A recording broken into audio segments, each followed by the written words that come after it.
जय जगन्नाथ नमस्कार।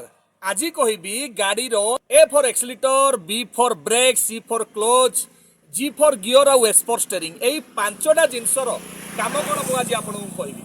प्रथमे कहबी गाड़ी रो स्टेरिंग रो काम।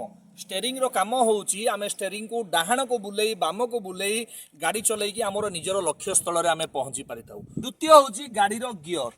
गियर माध्यम रे आमे जतले गाड़ी टी आगो को नै थाउ स्पीड को आमे बदलै पारि थाउ। गाड़ी रो गति को केते स्पीड रे नेबा स्लो रे नेबा ए गियर माध्यम रे ही आमे गाड़ी रो गति टी को बदलै पारि थाउ। एक्सीलेटर रो काम कोन गाड़ी रो गति को आमे अधिका करि पारि थाउ। ब्रेक रो काम कोन ब्रेक रो काम होउची गाड़ी रो गति को आमे स्लो करि पारि थाउ आउ गाड़ी को गोटे जगह रे ठिया करि थाउ। आउ क्लोज रो काम कोन क्लोज रो काम होउची गाड़ी रो इंजन रे जेते पावर अछि गाड़ी रो इंजन को पावर आनी कि व्हील पर्यंत देवारो काम होउची गाड़ी रो क्लोज करि थाउ। तेणु गाड़ी रो ए बी सी जी आउ एस यार प्रॉपर काम आपण जानिबा निहाती दरकार। वीडियो देखंतु सचेतन हुंतु। जय जगन्नाथ।